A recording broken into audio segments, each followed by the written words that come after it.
Bienvenue sur Africa 24 dans cette nouvelle édition du Non-Stop Info. Voici les titres. Au Bénin, la transparence des élections législatives de 28 avril 2019, mise en doute par l'opposition. Celle-ci réclame l'amendement en urgence du nouveau code électoral, mais aussi l'annulation sans délai du certificat de conformité instauré par la Cour constitutionnelle. 130 millions d'euros, c'est la somme octroyée par la Banque européenne d'investissement pour financer un projet de raccordement des réseaux électriques entre la Guinée et le Mali. Objectif, développer les énergies renouvelables et raccorder des milliers de foyers. Et puis le retour triomphant des nouveaux champions d'Afrique junior de football après s'être imposés en finale de la Coupe d'Afrique des Nations. Les Maliens ont été accueillis ce lundi 18 février avec les honneurs à Bamako. La question relative à l'organisation des législatives de 2019 au cœur des débats au Bénin. Les forces politiques de l'opposition réunies au sein de la coalition pour la défense de la démocratie s'inquiètent autour du processus de mise en conformité des partis avec la nouvelle charte politique. Une conférence de presse a été donnée ce 18 février dans la capitale Cotonou par la coalition qui met en garde les différentes institutions impliquées dans l'organisation des élections. Reportage de notre correspondant Lefty Onou. Les acteurs de l'opposition se disent préoccupés par la fiabilité des élections législatives du 28 avril 2019 au Bénin. La coalition pour la défense de la démocratie CDD s'est exprimée lundi 18 février 2019 à Cotonou au sujet de la déclaration du ministre de l'Intérieur Saka Lafia relative à la mise en conformité des partis politiques et l'application du nouveau code électoral et de la nouvelle charte des partis politiques à polémique. C'est une disposition transitoire pour permettre aux partis politiques de prendre part aux élections législatives. Dès qu'on lui a notifié la non-conformité dans cet intervalle de 2 mois, les 2 mois sont éteints.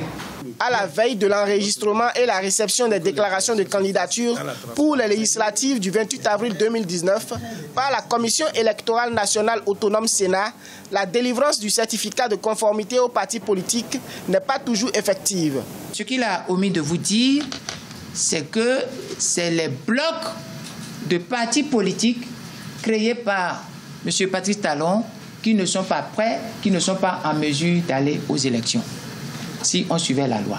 Les partis politiques de l'opposition exigent entre autres l'amendement en urgence du nouveau code électoral, l'annulation sans délai de l'introduction du certificat de conformité instauré par la Cour constitutionnelle, la délivrance des récépissés provisoires aux partis ayant régulièrement déposé leur dossier, la transparence dans le processus de délivrance du quitus fiscal. 2019 marque la dernière année de la mise en œuvre de la première phase de la stratégie de croissance et de l'emploi au Cameroun. Ce programme prévoit la réalisation de projets dans tous les secteurs et une augmentation de la croissance à plus de 5%, tandis que la deuxième phase s'amorce en 2020. Quel bilan peut-on faire de la mise en pratique de ce document durant les 9 dernières années? Élément de réponse dans ce reportage de Corinne Kamseferem. Au Cameroun, le document de stratégie pour la croissance et l'emploi trace les grandes lignes macroéconomiques et de gouvernance qui vont aboutir à l'émergence du pays en 2035. À l'heure du bilan de la première phase mise en œuvre dès 2010, certains indicateurs parmi les plus importants ne sont pas satisfaisants. Le tout premier indicateur portait sur une croissance économique soutenue pendant les 10 ans. Le souhait était d'atteindre une croissance moyenne de 5,5% sur la période de planification. À ce jour, nous n'avons pas atteint de manière totalement satisfaisante ce taux de croissance. Le taux de croissance moyen de nos jours est de 4,5%. La phase 1 du document de stratégie pour la croissance et l'emploi a également mis la construction des grands projets structurants au cœur de ses priorités. L'intérêt étant de favoriser la création de la richesse durable et inclusive de nature à améliorer structurellement l'économie. Il y a eu dans ce sens de nombreux chantiers, à l'instar du port de Crébi, le bitumage d'environ 2000 km de route, la construction d'un deuxième pont sur le Vouri. S'agissant des projets énergétiques, ils sont en cours de finalisation. Globalement, il y a encore beaucoup d'efforts à faire de ce côté-là. Donc, le véritable défi de ce DCRP qui arrive à sa fin n'est pas la qualité du DCRP, mais la façon dont ce DCRP a été opérationnalisé et quels sont les résultats qui ont été obtenus. On espère que la prochaine phase sera correctement couverte. La deuxième phase du document de stratégie pour la croissance et l'emploi sera lancée en 2020. À ce sujet, des consultations scientifiques vont se tenir du 26 au 29 mars 2019 à Yaoundé, au Cameroun, pour structurer son contenu qui s'articulera autour de 10 grandes thématiques.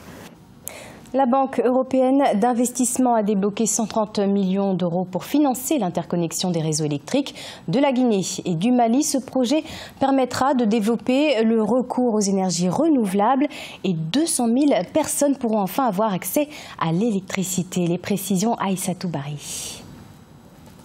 130 millions d'euros, c'est le montant déboursé par la Banque européenne d'investissement pour financer le projet d'interconnexion électrique entre la Guinée et le Mali. Objectif, améliorer l'accès des populations de la région aux énergies propres.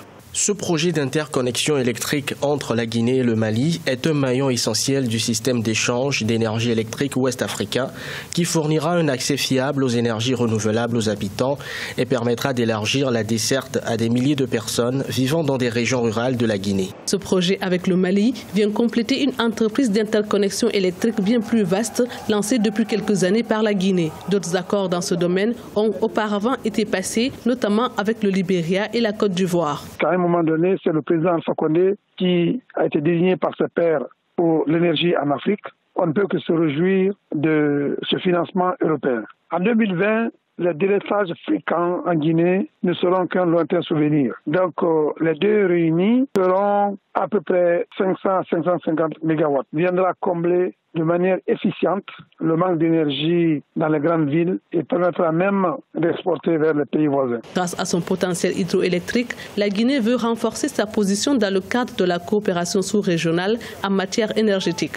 Outre le barrage de Caleta, avec une puissance de 240 MW, il est prévu la construction des barrages de Swapiti, 505 MW, et celle d'Amaria, 300 MW. Focus sur le festival Amani en République démocratique du Congo. Plus de 35 000 personnes se sont déplacées à Goma du 15 au 17 février. 3 jours de chants, de fêtes et de rencontres culturelles pour unir la population autour d'un seul thème, la paix. Retour sur cet événement avec Nelly Claude Bessa. La 6e édition du festival Amani s'est tenue à Goma, dans la province du Nord Kivu, en République démocratique du Congo. Les festivités qui ont duré 3 jours ont rassemblé plus de 35 000 personnes autour du message principal Amani, un mot qui désigne la paix en Swahili. Le festival, organisé en 2019, survient après une période de tension en République démocratique du Congo suite aux élections du 30 décembre 2018. Notre prière est que ce qui se passe ici soit notre quotidien. Vous voyez, il y a beaucoup de monde, les gens venant de partout. Nous sommes ici avec nos amis rwandais, il y a des amis de différents pays, de différentes régions. Et c'est fait de se réunir, de nous réunir ensemble. Ça crée de l'ambiance, on appelle ça déjà la paix. Et si seulement ça pouvait rester comme ça, pour nous, ce serait une gloire, une vraie victoire. Le festival a également été l'occasion pour les artistes établis et les artistes en herbe de prester sur des thèmes tels que le patriotisme pour non seulement refléter leur époque, mais également unir les populations. Les organisateurs, quant à eux, espèrent que le festival pourra continuer à donner le ton à la réconciliation. On est une goutte d'eau dans un verre. Et donc il faut remplir ce verre, il faut que beaucoup de gens remplissent le verre. Et nous on a une mission d'essayer de promouvoir cette paix, que les gens se retrouvent ici, de donner une belle image de la région. L'Est de la République démocratique du Congo a été en proie à des conflits armés depuis plus de 2 décennies avec une recrudescence des troubles. Les résidents espèrent qu'avec le nouveau chapitre politique du pays, le festival pourra porter une autre facette de Goma, une perspective qui donne de l'espoir. Du sport, à présent sacré champion d'Afrique de la Coupe d'Afrique des Juniors 2019. Les Aiglons maliens sont de retour à Bamako. C'est un accueil chaleureux que leur a réservé leurs compatriotes. Pour rappel, les Aiglons sont venus à bout des Lionceaux du Sénégal à l'issue de 2 tirs au but par 3-2. Les précisions, Mokhtar Bari. C'est avec les honneurs que les nouveaux champions d'Afrique junior de football ont été accueillis lundi 18 février 2019 à Bamako. De l'aéroport international Modibo Keïta Sénou au stade Mamadou Konaté, il aura fallu 3 longues heures pour sillonner les artères de la capitale jusqu'au point de chute du cortège. On est juste heureux. Voilà.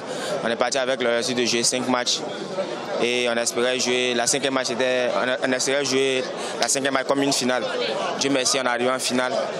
Et on a tout donné pour essayer de remporter la coupe. Et c'est ce qu'on a fait, on est revenu avec la coupe. Les autorités maliennes ont salué cette victoire des Aiglons. Une prouesse historique synonyme d'espoir pour des Maliens, las des conflits incessants qui minent le football national. Les jeunes ont fait honneur au peuple malien, les jeunes ont fait honneur à la patrie, les jeunes ont hissé haut le drapeau malien et les jeunes viennent encore de réconforter le président de la République qui a dédié son mandat à la grande cause de la jeunesse malienne. Nous avons des enfants qui étaient partis sur la pointe des pieds, personne ne croyait en eux, eux-mêmes croyaient en eux-mêmes. Donc ils nous ont rapporté la coupe et le Mali est fier aujourd'hui et content. Et nous pensons que ce trophée doit nous permettre, aux grandes personnes que nous sommes, de pouvoir faire taire quelques petites querelles qui existent entre nous. Pour rappel, le Mali s'est imposé en finale de la Coupe d'Afrique des Nations chez les moins de 20 ans, dimanche à Niamey au Niger, en disposant du Sénégal en finale. Il s'agit du premier titre des jeunes Maliens dans cette catégorie. Ce journal a été préparé par l'ensemble de la rédaction. Merci de nous avoir suivis. Dans quelques instants, une nouvelle édition de l'information sur Africa 24.